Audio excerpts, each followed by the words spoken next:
1920 کی دہائی کے آخر میں جو امریکی معیشت اب بھی پھیل رہی تھی، امریکی بینکوں کی جانب سے بیرونی ممالک کو قرضے دینے میں کمی آئی، جس کی ایک وجہ نسبتاً امریکی سود تھا۔ دولت کے امبیلنسی نے انسٹیبل اکانومی کو جنم دیا۔ 1920 کی دہائی کے آخر میں ضرورت سے زیادہ اسپیکولیشن نے اسٹاک مارکیٹ کو مصنوعی طور پر بلند رکھا، لیکن آخر کار مارکیٹ میں کریش کا باعث بنا۔ دولت کی ناقص تقسیم اور مارکیٹ کریش نے امریکی معیشت کو لپیٹ میں لے لیا۔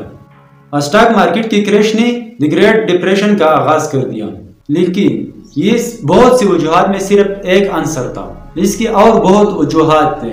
اس میں ایک کمزور بینکاری نظام، پہلے سے ہی زرعی قیمتوں میں اور کمی کرنا، اور اوور پروڈکشن نے معاشی بدحالی میں اپنا حصہ لیا۔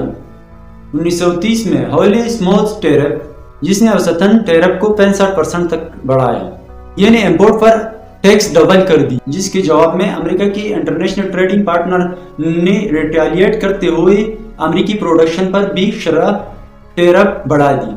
اس کا نتیجہ یہ ہوا کہ انٹرنیشنل ٹریڈنگ میں کمی آئی اور ورلڈ اکانومی میں مزید کمی کر دی۔